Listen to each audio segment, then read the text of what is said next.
안녕하세요. 아침TV 하경숙입니다. 한동훈이가 윤석열 대통령을 과거로 보내드리자고 했습니다. 한동훈이는 그래서 안 됩니다. 한동훈이는 과거로 보내드려야 할 사람이 누군지를 모르고 있다는 게 굉장한 문제입니다. 한동훈이한테 훈수를 두고 있는 김종인, 그분부터 과거로 보내드리세요.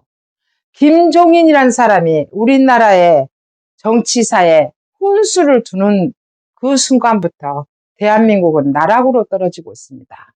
김종인이는 박근혜 대통령한테도 경제 민주화라고 하면서 좌파 사상을 심어줬습니다. 그래서 박근혜 대통령이 무슨 도움을 받았습니까? 박근혜 대통령이 협치를 한다 그러면서 주위에 좌파들을 너무 많이 뒀습니다. 자신이 깨끗하니까 그렇게 하면 되는 줄 알았습니다. 그런데요, 좌파 공산주의자들은 저렇게 무서운 인간들입니다. 박근혜 대통령도 바로 끌어내려버리고 윤석열 대통령도 끌어내렸습니다. 거기에는 반드시 지금도 마찬가지지만 그때도 여당이 협조를 했었고 지금도 국힘이 협조를 했습니다. 여당이 협조를 안 했으면 절대로 탄핵을 하지 않았을 텐데, 못했을 텐데 여당 내에서 그들이 자기 대통령을 끌어내버린 겁니다. 지금 한동훈이는 자꾸 계엄을 막았다고 하는데 저도 여러 번 말씀을 드렸습니다. 이제 입이 아픕니다. 한동훈이 네 입에서 계엄, 입 다물라. 나는 이렇게 말해주고 싶습니다. 너는 계엄이 아니라 탄핵을 막았어야 한다니까? 네가 계엄을 막음으로 인해서 탄핵을 통과시킴으로 인해서 너의 정체가 탄로났잖아. 니는 자꾸 사람들한테 효록하면서 하는데 네 얄팍한 수가 국민들한테 읽혀버렸다 그겁니다. 윤석열 대통령을 과거로 보내드리자고. 그래서 어제 잠시 해프닝으로 끝났지만 2030들이 윤석열 신당을 만든다고 난리가 났잖아요. 그 수가 몇 명일 것 같습니까? 국민 변호인단만 해도 20만 명이 넘습니다. 저는 몇십만 명이 바로 동시에 가입할 거라고 생각합니다. 그런 거를 못 읽는 한동훈이는 정치할 자격도 없고 너는 배신자라는 낙인이 찍혔다 그겁니다. 윤석열 대통령은 과거가 아니라 현재요 미래입니다. 우파 우리 국민들한테 구심점이 생겼습니다. 지금까지 우파의 구심점이 없었지 않습니까? 지금부터는 우파의 구심점은 확실하게 윤석열 대통령이 구심점입니다. 윤석열 대통령이 우파의 어린이 될 것입니다.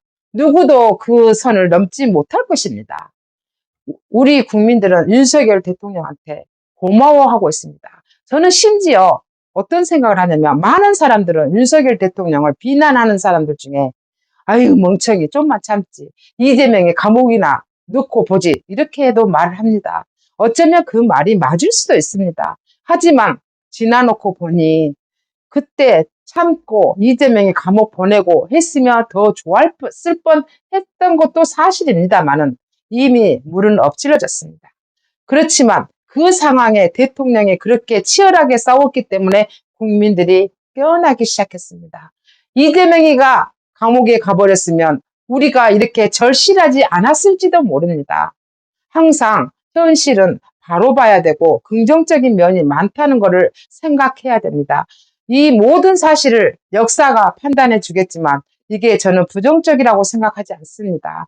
어떤 사람들은 윤석열 대통령이 기각이 돼서 돌아왔으면 더 좋을 뻔했죠. 제가 생각해도. 하지만 이렇게 되고 보니까 윤석열 대통령이 돌아왔어도 못하는 건 똑같습니다.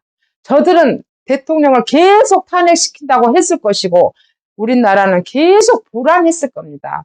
레거시 미디어는 윤석열 대통령을 계속 물어뜯었을 것이고 그리고 잘하는 점에 대해서는 절대로 부각시키지 않았을 겁니다. 2년 반 후에 대통령 선거가 있다 해도 그때도 똑같이 이 난리가 났을 겁니다. 이재명이가 없는 김경수나 김동연이 기타 등등이 나오는 민주당은 어쩌면 더 강해진 그런 당이 되어 있을지도 모릅니다. 하지만 지금은 이재명이라는 확실히 주적이 있지 않습니까? 이재명이가 되면 안 된다는 게 국민들 사이에 퍼져나가고 있습니다. 저도 나름대로 여론조사란 걸 합니다. 제 주위에 오원님 민주당이 많아요. 그런 사람들이 대부분 그래도 이재명이는 안 되지 않냐고 말을 합니다. 이재명한테 미쳐있는 인간들도 있지만 이재명이가 대통령 노릇을 하는 이유는 부정선거를 믿고 저렇게 날뛰고 있지만 양정철이가 중국에 간 이유는 부정선거를 또 텐센트한테 부탁하기 위해서 이번에는 25%가 아니라 26%, 7%를 해달라고 말하려고 간지는 모르겠지만 글쎄요. 누가 대통령이 되는지는 뚜껑은 열어봐야 알겠습니다. 그렇지만 저는 이재명이는 안 될 거라는 막연한 기대가 있습니다. 이것도 제가 희망 고문을 하는 겁니까? 제가 다른 사람처럼 이재명이가 될 거라고 이재명이가 말하는 것처럼 이재명이가 다 됐다고 하면 어차피 이재명이가 될 건데 투표를 포기하는 사람들이 너무 많이 나옵니다. 이재명이가 왜 저렇게 날뛰겠습니까? 내가 대통령이야. 내가 대통령이니까 나는 공약을 내세우고 있어. 나는 이런 공약을 발표하고 있어. 이게 뭡니까? 이재명이가 대통령 노릇을 하고 있잖아요. 이재명이가 대통령 사칭을 하고 있잖아요. 이러면은 우파들은 아, 이재명이가 대통령 됐네? 낙담을 합니다. 그래서 포기를 하는 사람들이 나온다니까요. 이게 우리나라의 난비근성입니다. 우리 국민들은 싸울 줄을 모릅니다. 쉽게 포기합니다. 우리도 끝까지 해봐야 됩니다. 저는 이재명이가 대통령이 될지 안 될지는 모르겠지만 안 된다는 확신은 있지만 그래도 또 될 수도 있잖아요. 사람 일은 알 수가 없습니다. 이재명이가 되면 어떻게 하겠습니까? 내 표 하나라도 보태야 되잖아요. 저는 그래서 이재명이는 안 돼야 된다는 거 그리고 한동훈이도 별반 없다는 거 저한테 한동훈이를 욕해서 구독자가 빠져나간다는 사람들도 있어요. 그런다고 해서 제가 한동훈에 대해서 비평을 못합니까? 한동훈이는 안 됩니다. 왜냐고요? 한동훈이가 날고 기고 해보세요. 한동훈이는 안 됩니다. 오죽하며 책에다가 검사 양력을 다 없애버렸겠습니까? 검사가 더 이상을 해서는 안 된다고 이재명의 저 찌꺼기들이 계속 공격했잖아요. 한동훈과 이재명이는 통하는 데가 많아요. 그래서 없앤 겁니다. 한동훈이가 절대로 대통령이 되어서는 안 되는 이유는 배신자이기 때문입니다. 우리 국민들이 제일 싫어한 거는 배신자입니다. 그래서 김무성이도 유승민이도 안 되는 겁니다. 김무성이도 계속 고개 내밀라고 나오잖아요. 한동훈이 뒤에도 김무성이 있잖아요.